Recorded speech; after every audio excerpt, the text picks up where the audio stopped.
Chapter 1. A Trip Plan.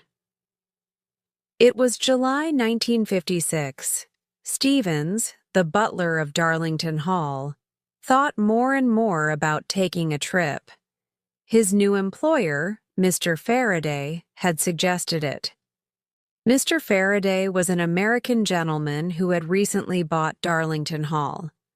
One day, while Stevens was dusting books in the library, Mr. Faraday entered and said, "Stevens, I will be away for 5 weeks. You should take the car and go on a short trip." At first, Stevens was surprised. He always stayed in the house and worked. He politely thanked Mr. Faraday but did not say yes. Mr. Faraday continued, "I am serious, Stevens. You should see your country. You are always inside this house." Stevens replied, "I have seen the best of England from inside these walls, sir." Mr. Faraday did not understand. He said, "It's not right that you never travel. Go out for a few days." At first, Stevens thought that this was just an American way of thinking. But then something happened. He received a letter from Miss Kenton. She used to be the housekeeper at Darlington Hall many years ago. Stevens had not seen her for a long time. Her letter made him think. Maybe Miss Kenton wanted to return to work at Darlington Hall. Recently, Stevens had been making small mistakes at work. This was unusual for him. He realized it was because the house did not have enough staff. He was doing too much alone. If Miss Kenton returned, she could help. So Stevens started to think about the trip again. If he took the car, he could visit Miss Kenton. He could ask if she wanted to come back to Darlington Hall. After a few days, he decided to ask Mr. Faraday about the trip. One afternoon, he served tea to his employer and mentioned it. Mr. Faraday smiled and joked, "Oh, Stevens, you have a lady friend, at your age." Stevens did not like such jokes. Lord Darlington, his old employer, never made jokes like this, but Stevens knew that Americans like to joke. He just smiled and said nothing. Finally, Mr. Faraday gave his permission and said, "Take the car and enjoy your trip. I will pay for the petrol." Now, Stevens needed to prepare. He would write to Miss Kenton and tell her he was coming. He also had to decide what clothes to take. His journey was about to begin. Chapter 2. A New Journey. It was the first day of Stevens's journey. He was driving through the English countryside in Mr. Faraday's car. That night, he stopped at a small guest house in Salisbury. He felt satisfied with his day. At first, when he left Darlington Hall in the morning, he did not feel excited. Everything looked familiar, and he thought there was nothing new to see. But after some time, the roads became different. The fields and trees were new to him. Then, he started to feel a little nervous. He had never traveled alone before. The road curved around a hill, and Stevens could not see what was on the other side. He slowed down. He started to think, "Am I on the right road?" He stopped the car and got out to stretch his legs. He saw a small path going up a hill. It looked steep, but he decided to climb it. After a hard walk, he reached the top. There was a bench, so he sat down. When he turned around, he saw a beautiful view. The countryside stretched far into the distance. There were green fields, trees, and small hills. A soft wind blew, and everything felt peaceful. His worries disappeared. He thought, This journey may be interesting after all. That evening, Stevens arrived in Salisbury. He found a guest house. The landlady, a middle-aged woman, looked at him curiously. She saw his car and nice suit and thought he was a rich gentleman. When he wrote Darlington Hall in the guest book, she seemed nervous, maybe thinking he was used to luxury. But the room was simple and clean, and Stevens was happy with it. As he sat alone, he thought again about the view he had seen earlier. He believed that England's countryside had a special kind of beauty. It was not dramatic, like in other countries, but calm and strong. Then, he thought about something else. What makes a great butler?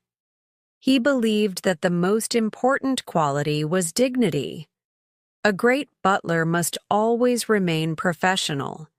He must never lose control of himself, no matter what happens. He must always act properly, just like a gentleman in a fine suit. Some people said that only Englishmen could be great butlers. Other countries had servants, but only Englishmen had true dignity. Before going to bed, Stevens thought about Miss Kenton's letter again. He realized something important. Miss Kenton had married a man named Mr. Ben, but now she had left her husband. Her marriage had failed. She was living alone in a small village. In her letter, she did not say she wanted to return to Darlington Hall, but she wrote about the past with great affection. She remembered the house, the people, and the work. Stevens believed that deep down she wanted to come back. He thought, Miss Kenton is unhappy. Maybe she regrets leaving Darlington Hall. Maybe she will want to work there again. But he also knew that things had changed. The house was not like before. There were fewer staff, and the work was different. When they met, he would have to explain this to her. He also noticed something sad in her letter. She wrote, "I do not know what to do with the rest of my life. It feels empty." Stevens felt sorry for her. She had made a choice long ago, and now she might regret it. As he lay in bed, he thought about the past. He remembered how Miss Kenton used to talk to him. He remembered the evenings at Darlington Hall.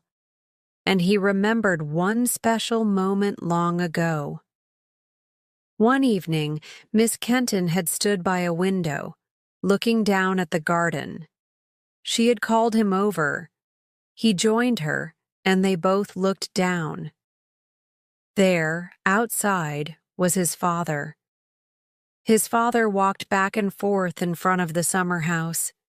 He looked at the ground as if searching for something precious he had lost. Stevens had never forgotten that moment. Chapter 3. Small Mistakes. In 1922, Miss Kenton and Stevens' father started working at Darlington Hall. Stevens' father was old but highly experienced. He had been a butler for many years, but now he was slower than before. One morning, Miss Kenton entered Stevens's office carrying a vase of flowers. She smiled and said, "Your room is so dark and cold. These flowers will make it brighter." Stevens was surprised but replied, "That is kind of you, Miss Kenton, but my office does not need decoration." Then he brought up another matter. "Miss Kenton, I heard you calling someone William yesterday. May I ask who?" Miss Kenton replied, "I was calling your father, Mr. Stevens." Stevens firmly said, "Please call him Mr. Stevens. He is not just another servant. He has great experience." Miss Kenton looked surprised, but agreed. Mistakes begin. A few weeks later, Miss Kenton started noticing small mistakes. One day, she found a dustpan left in the middle of the hall. She told Stevens about it. When he checked, he realized his father had forgotten to put it away. Then, she noticed silverware that was not properly polished. It was his father's duty, and she gently informed Stevens. The mistakes were not serious, but they kept happening. One rainy afternoon, Miss Kenton told Stevens, "The Chinaman statue from the landing is in the wrong place." Stevens did not believe her at first, but when he checked, he saw that she was right. His father must have moved it by mistake. Miss Kenton looked at Stevens and said, "Your father is making too many mistakes. He is too old for this work. He should not carry heavy trays. His hands tremble. One day he might drop a tray on a guest's lap." Then, after a pause, she added, "And I saw something else. The other evening, he was carrying a tray of soup, and there was a drop of liquid on his nose, right above the bowls." Stevens did not want to accept it, but deep down, he knew she was right. His father was not as strong as before. Chapter 4. An Embarrassing Fall.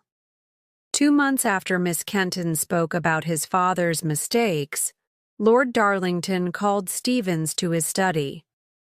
He asked, "Has your father shown signs of needing less work?" Stevens replied, "He has made some mistakes, but nothing serious."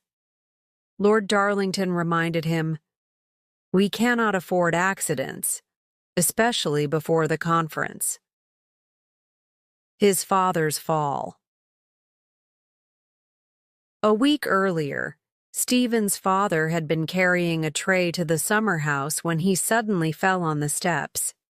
Lord Darlington and his guests helped him, and Stevens brought him inside.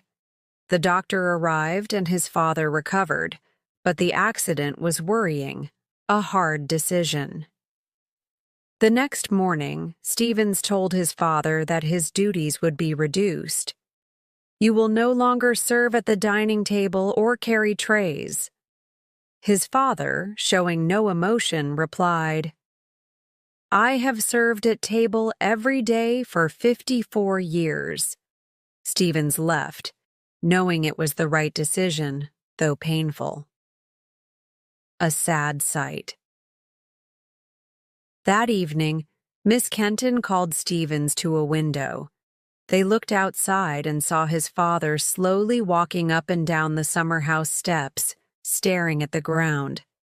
Miss Kenton whispered, "He looks like he is searching for something precious he lost." Stevens never forgot that moment. Chapter 5. The Birds and the Bees. As the important conference at Darlington Hall approached, the pressure increased for everyone. Stevens's father, despite his age, moved quickly through the house with a trolley full of cleaning supplies. He seemed determined to prove he was still capable. Miss Kenton, however, became more frustrated. One day, Stevens reminded her about the sheets for the guest rooms. Annoyed, she replied, "The matter is under control, Mr. Stevens." When he tried to explain, she interrupted, "You have reminded me of my duties many times this week. If you have so much free time, perhaps you should go for a walk instead of criticizing me." Stevens was surprised but chose not to argue. However, just as he was about to leave, Miss Kenton returned angrily. "In fact, Mr. Stevens, I would prefer it if we did not speak directly at all. If you need to communicate, please send a note." She turned and walked away. There was no time to think about her words. as the first guests arrived. Among them was Sir David Cardinal and his son Reginald, who was attending as his father's secretary. An unusual request. One evening, Lord Darlington called Stevens into his study. Looking at a book, he hesitated before speaking. "Stevens, I have a strange request. Sir David asked me to explain the facts of life to his son." Stevens was puzzled. "Sir? You know, the birds and the bees." Stevens, now understanding, nodded. "Do you wish me to explain it to Mr. Cardinal?" Lord Darlington sighed in relief. "Yes, just the basics. I am too busy with the conference." An awkward conversation. Later, Stevens found young Mr. Cardinal alone in the library. He cleared his throat and said, "Sir, I have a message for you." Reginald looked up. "From my father?" "Yes, in a way." Reginald took out a notebook. "Go ahead, Stevens." Feeling awkward, Stevens said, "Sir David wishes you to know that ladies and gentlemen are different in many ways." Mr. Cardinal smiled. "I already know that, Stevens." "You do, sir?" "Yes, my father underestimates me. I have read about these things." Stevens, relieved, nodded. "Very good, sir. Then there is no need to say more." With that, the strange task was complete. Chapter 6. The conference, the long-awaited conference at Darlington Hall, had begun. Important men from Britain and Europe arrived, including government officials and diplomats. Lord Darlington believed Britain should help Germany recover after World War I rather than punish it. For Stevens, the conference meant long hours of work. He managed the staff, organized meals, and ensured guests were comfortable. A great butler, he believed, must never show exhaustion. A critical discussion. The house was filled with guests, and Stevens had to make sure everything was perfect. One evening, a guest lost an important document. Stevens searched the library, study, and smoking room, finally finding it under a newspaper. The guest was grateful, but Stevens simply replied, "It is my duty, sir." At night, Lord Darlington and his guests debated Germany's situation. Some believed Britain should help, while others, like an American businessman, Mr. Lewis, disagreed. "You believe in honor, but politics is about power," he said. Lord Darlington defended his view, insisting helping Germany was right. Stevens, hearing part of the discussion, did not stay. His duty was to serve, not to have opinions. Miss Kenton's warning. Amidst the busy days, Miss Kenton noticed Stevens's father was struggling. His hands trembled when carrying trays, and he moved slowly. One afternoon she said, "Mr. Stevens, your father should not be working so much. He is too old." Stevens replied, "He is still capable of performing his duties." She sighed. "One day, something serious will happen." But Stevens trusted his father to do his job. A tragic night. On the last night of the conference, Stevens was managing the dinner service when a footman approached. "Mr. Stevens, it's your father." He collapsed while carrying a tray. Stevens froze for a moment, but remained calm. "Call the doctor. I will check on him soon." Dinner had to continue. His duty came first. When dinner ended, Stevens rushed to his father's room. His father lay in bed, weak. "I'm fine," he whispered. A guest called. "Stevens, We need more wine. Stevens stood up, adjusted his uniform, and returned to work. His father was unwell, but his duty as a butler was more important. Chapter 7. Silver. After the conference ended, Darlington Hall slowly returned to its usual routine. However, the atmosphere was different. The conference had been important, and Stevens knew his employer believed he had done something great for Britain and Europe. For Stevens, life continued as before. He focused on maintaining the high standards of service at Darlington Hall. One afternoon, he was polishing silverware in the dining room when Miss Kenton entered. Miss Kenton's concern. Miss Kenton watched him for a moment before saying, "Mr. Stevens, I am surprised you are working as if nothing happened." Stevens looked up. "I am not sure what you mean, Miss Kenton." She sighed. "Your father passed away last night." Stevens had not spoken much about his father's illness. Even when his father collapsed, Stevens had remained at his post, serving guests. "Yes, Miss Kenton, I was informed," he replied calmly. Miss Kenton's voice softened. "I am truly sorry, Mr. Stevens." For a moment there was silence. Then she added, "Did you have time to say goodbye?" Stevens continued polishing a spoon. "I was with him for a short time before dinner service." Miss Kenton seemed upset. "Mr. Stevens, you could have stayed with him longer." Stevens straightened his posture. "I had my duties, Miss Kenton. The guests needed proper service." She stared at him, then shook her head and left. Stevens' reflection. Left alone, Stevens continued polishing the silver. He thought about his father, how he had been a great butler, always dedicated to his work. Had he honored his father by following the same path?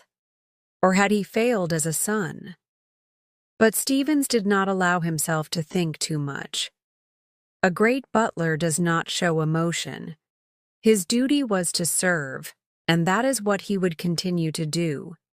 Chapter 8. Sarah and Ruth, life at Darlington Hall returned to normal after the conference. The staff continued their duties, and Stevens remained focused on his work. However, Miss Kenton seemed distant. She spoke less to Stevens and often appeared deep in thought. One afternoon, she entered the kitchen looking upset.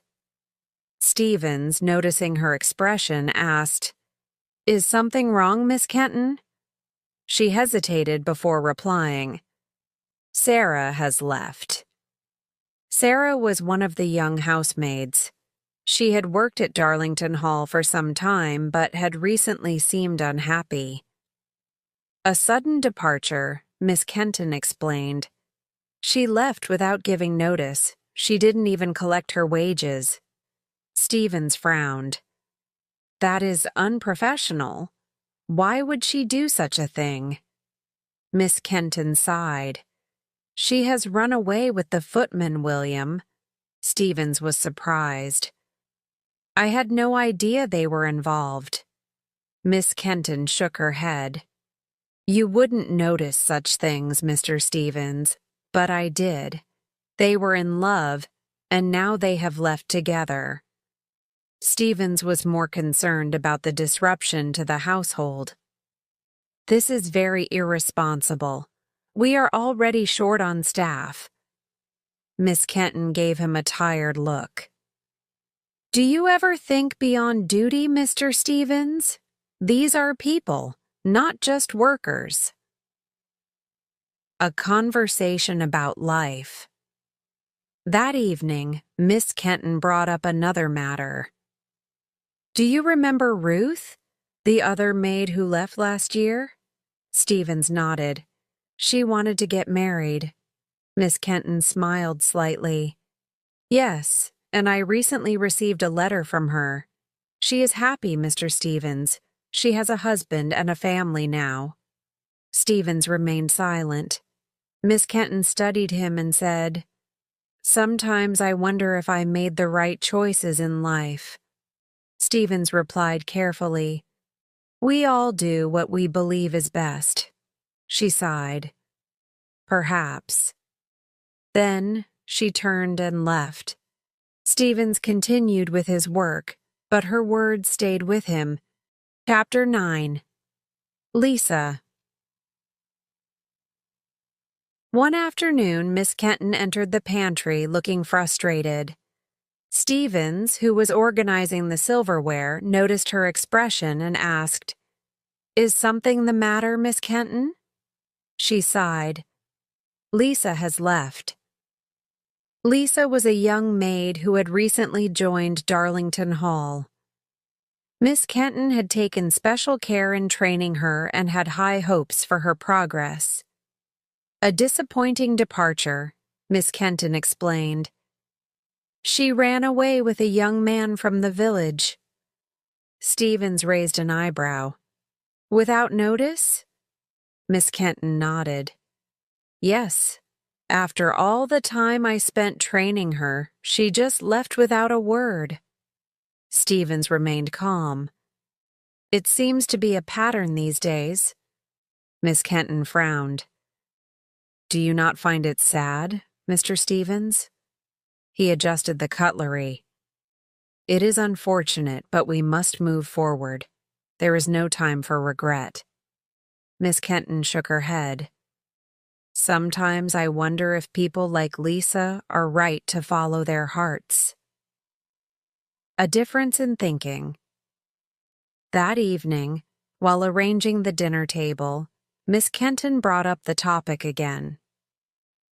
Perhaps Lisa will regret her decision, but at least she took a chance on happiness. Stevens did not respond immediately. Then he said, Duty should come first, Miss Kenton. She gave him a thoughtful look. Mr. Stevens, do you ever wonder if we sometimes place duty above everything else, even when we shouldn't? Stevens hesitated before answering. A true professional does not allow emotions to interfere with responsibility. Miss Kenton smiled sadly. Maybe that is where we differ, Mr. Stevens. I believe there is more to life than just duty. For a moment, Stevens thought he saw something deeper in her expression, perhaps regret or longing. Before he could say anything, she turned and left. As Stevens continued his work, her words lingered in his mind. Chapter 10. A Lonely Hill. Stevens continued his journey through the countryside, passing through quiet villages and open fields. The peaceful surroundings gave him time to reflect on the past, particularly on Miss Kenton's letter and what it might mean. That evening, he arrived in a small town and found a modest guest house. The landlady, a friendly woman, welcomed him warmly. After checking in, he decided to take a walk before dinner. A view from the hill, he followed a narrow path leading up a steep hill. As he climbed, the wind grew cooler, and the sky turned golden with the setting sun. When he reached the top, he stopped and took in the breathtaking view, rolling fields stretching far into the distance, peaceful and quiet. For a moment, he felt truly alone. The countryside was beautiful, but it also made him aware of the emptiness he carried inside. Thinking about Miss Kenton, his thoughts returned to Miss Kenton.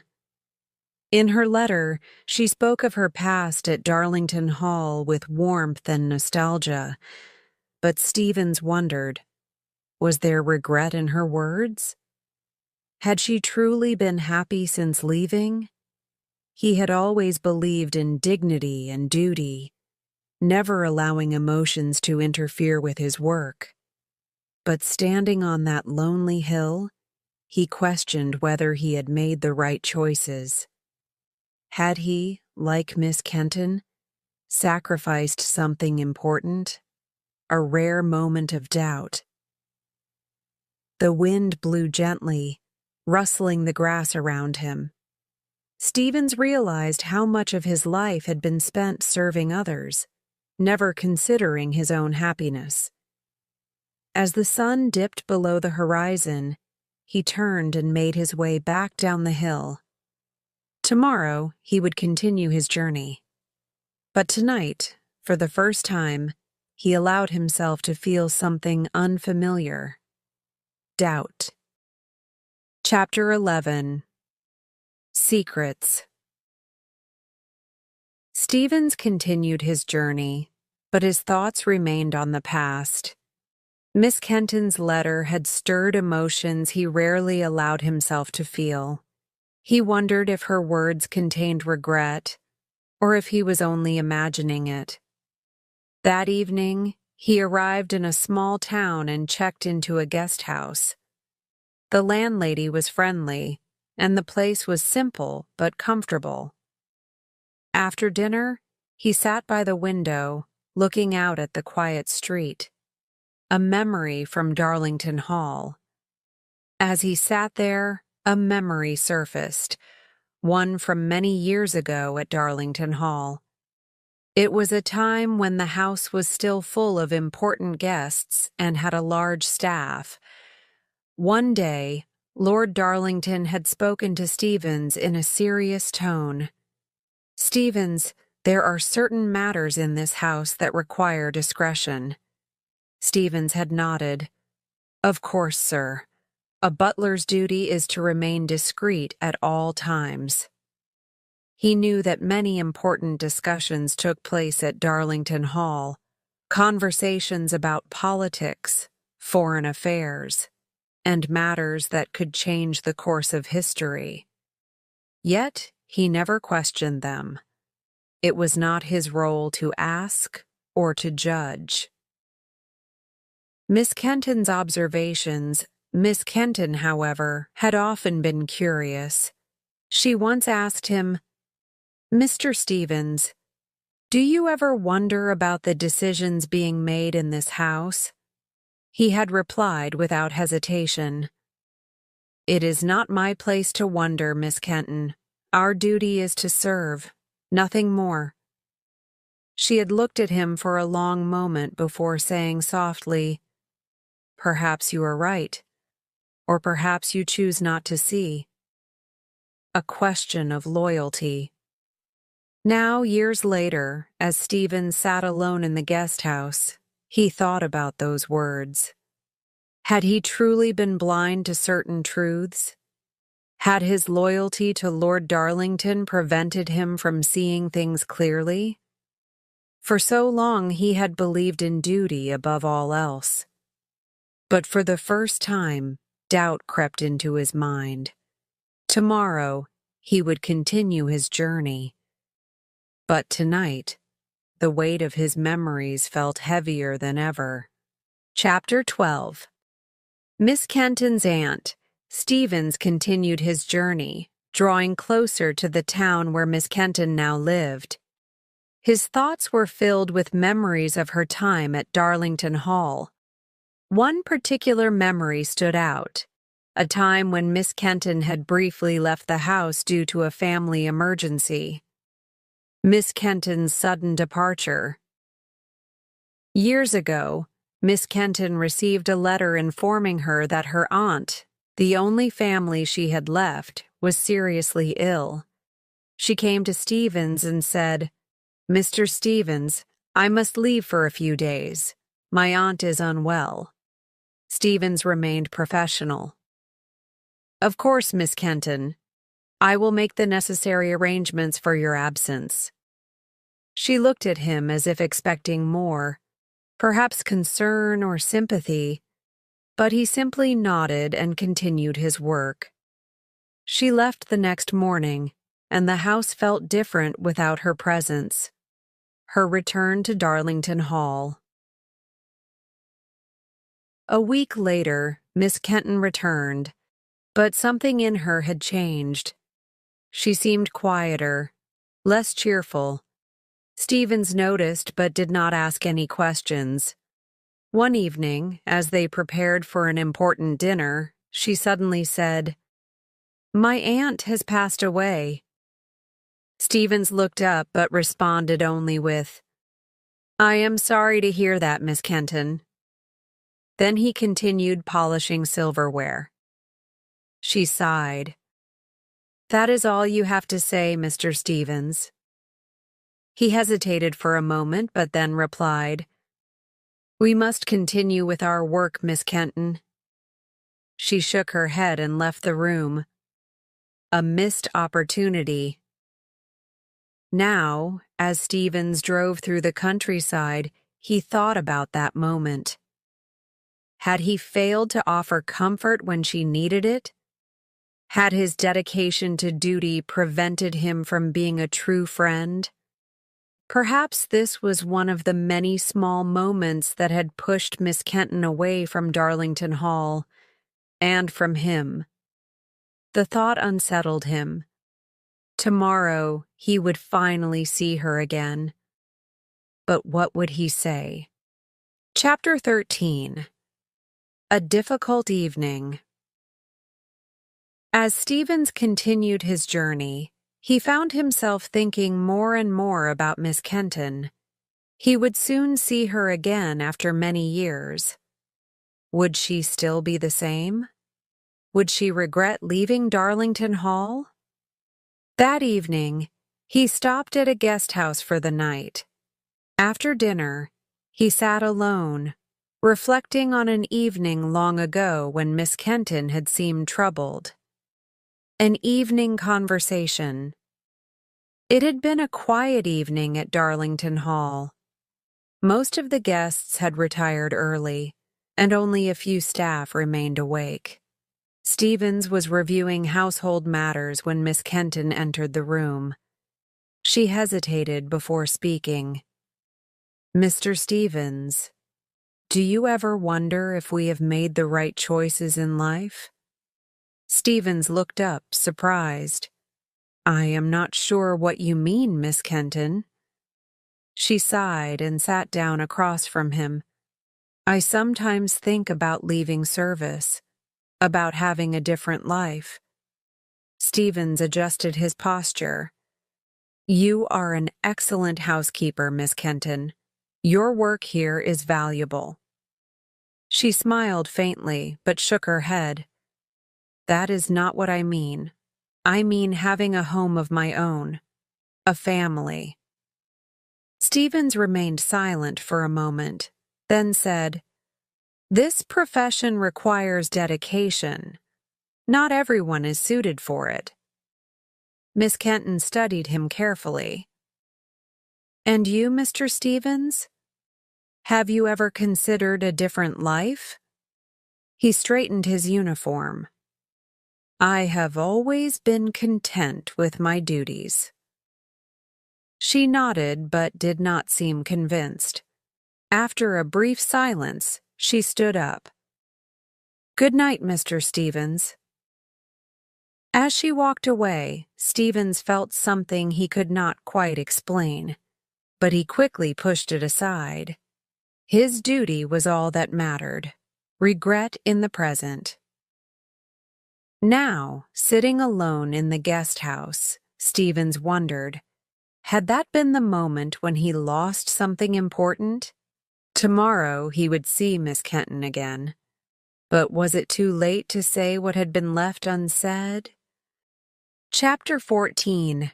A Change in Perspective. As Stevens continued his journey, he found himself questioning his lifelong beliefs. He had always thought that dignity meant strict professionalism, never showing emotions, never stepping beyond duty. But now, alone in the countryside, he wondered if he had misunderstood. For years, he had prided himself on maintaining control.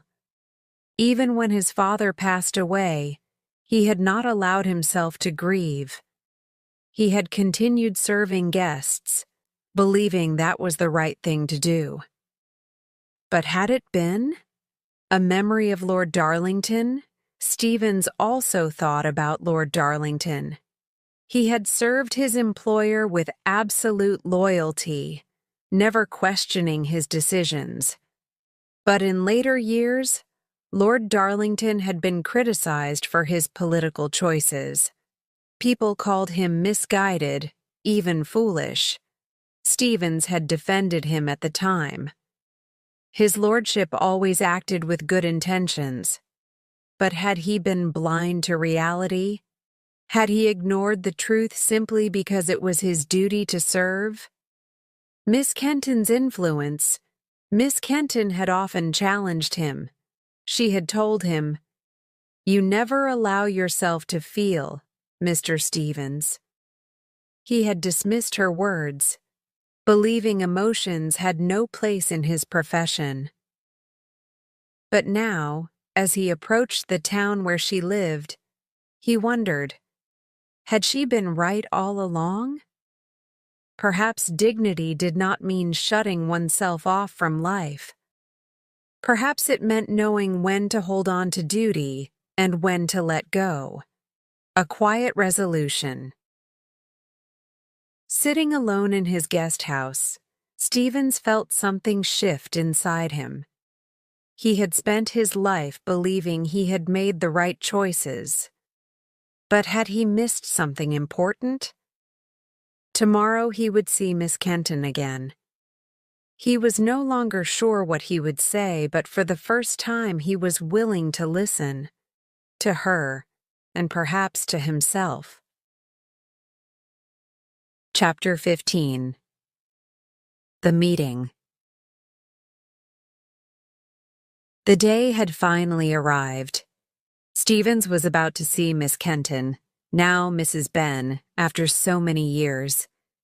As he drove towards the town where she lived, he felt something unfamiliar. Nervousness. Would she be the same? Would she regret leaving Darlington Hall? Or had she found happiness in her new life? A long-awaited reunion. When Stevens arrived at the small tea shop where they had agreed to meet, he saw Miss Kenton sitting by the window. She looked older, but there was still warmth in her eyes. As he approached, she smiled. "Mr. Stevens, it has been so long." He nodded. "Indeed, Miss Kenton." Then, correcting himself, "Mrs. Ben." They spoke politely at first, asking about each other's health, but soon the conversation turned to the past. Looking back, Miss Kenton admitted she had often thought about Darlington Hall. "It was a big part of my life, and sometimes I miss it." Stevens carefully asked, "Have you been happy, Miss Kenton?"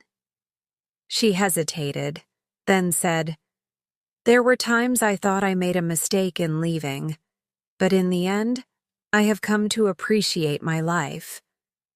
For a brief moment, Stevens felt so meething deep inside. Was it regret? But he simply nodded and said, "That is good to hear." A missed opportunity.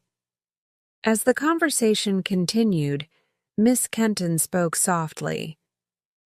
"You know, Mr. Stevens, there was a time when I thought we might have had a different life. If things had been different?" Stevens remained composed. "We all have duties, Miss Kenton. We do what we must." She sighed. "Yes, I suppose we do." Saying goodbye. As the evening ended, they walked outside. Miss Kenton smiled gently. "I must return home. My husband will be waiting." Stevens watched as she walked away, disappearing into the quiet streets. He realized that whatever had been possible between them was now truly in the past. As he drove back, the sun was setting. He had spent his life believing duty was the most important thing. But now, he wondered, had he missed something greater? Chapter 16. A quiet farewell. As Stevens drove away from his meeting with Miss Kenton, now Mrs. Ben, he felt an unfamiliar heaviness in his heart. Their conversation had been polite, filled with shared memories, but something deeper had remained unspoken. Miss Kenton had admitted she sometimes thought of the past, of the life she might have had if she had stayed at Darlington Hall. But in the end, she had chosen her path. And now, it was too late to change anything. Reflections on the Pier. Stevens stopped at a seaside town on his way back. He sat on a bench overlooking the ocean, watching the waves move steadily against the shore. He had spent his life believing that dignity meant service, that emotions had no place in a butler's world.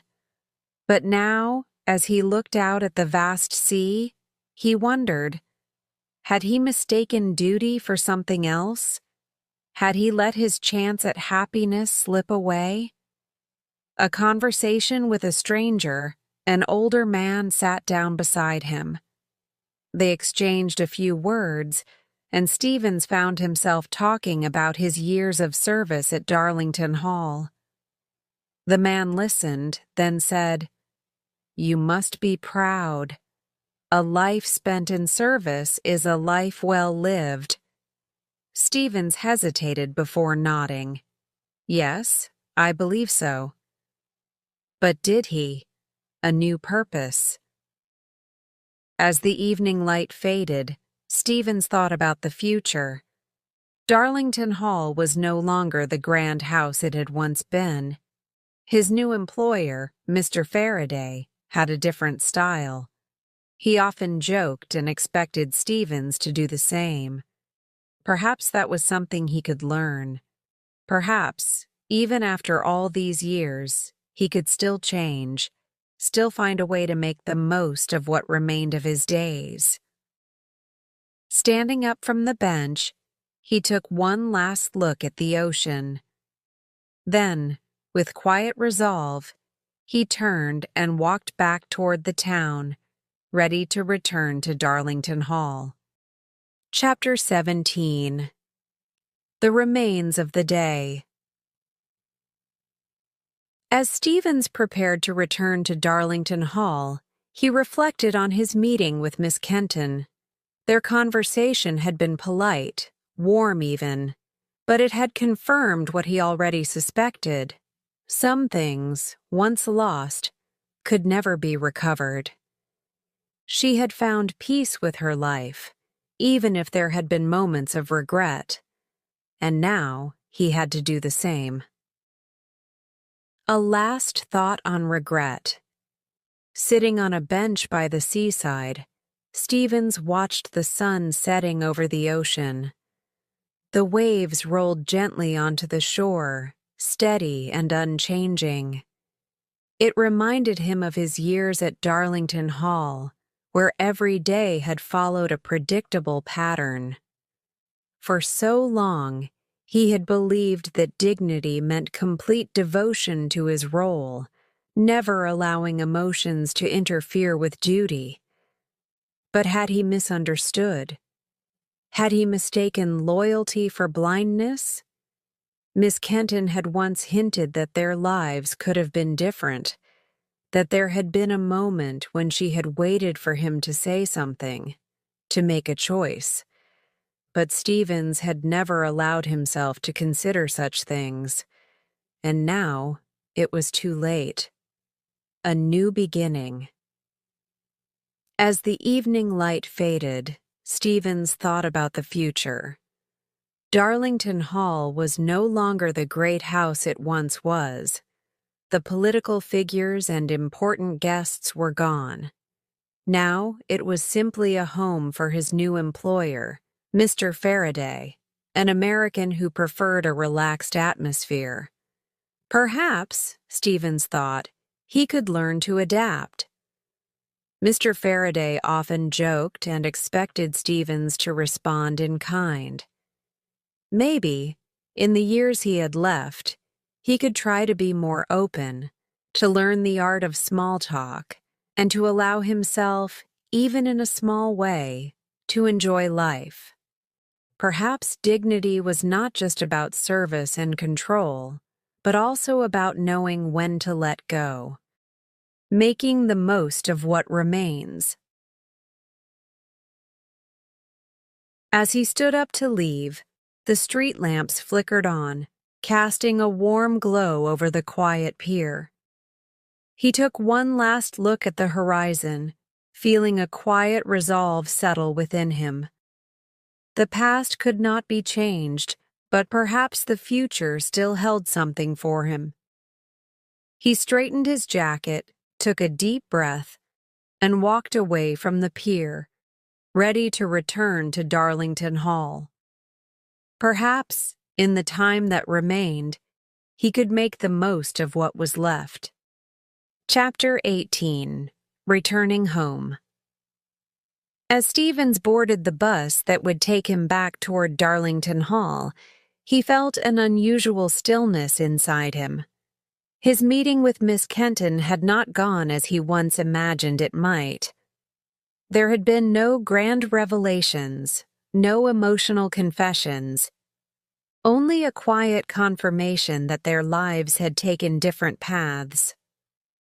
The journey back was slow, and the countryside rolled past in the golden light of late afternoon. Stevens sat by the window, lost in thought.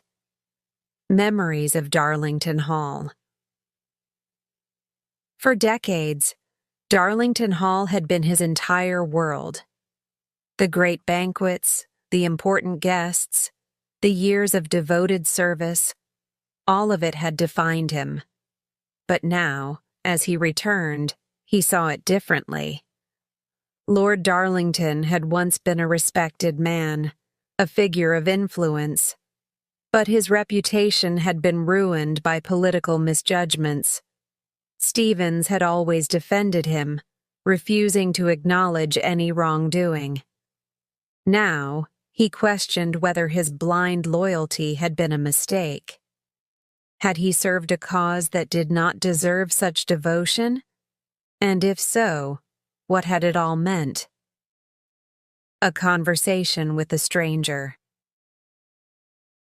During a stop, an older gentleman sat beside him. They exchanged polite greetings, and the man asked, "Traveling far?" Stevens nodded. "Returning home." The man smiled. "That's always a good feeling." Stevens hesitated before saying, "Yes, I suppose it is." For the first time, he wondered, was Darlington Hall truly his home? Or had it simply been the place where he had spent his life? Preparing for the future. As the bus neared its final stop, Stevens considered his role under Mr. Faraday. The house was quieter now, no longer filled with the importance of the past. Perhaps, he thought, he should embrace the present.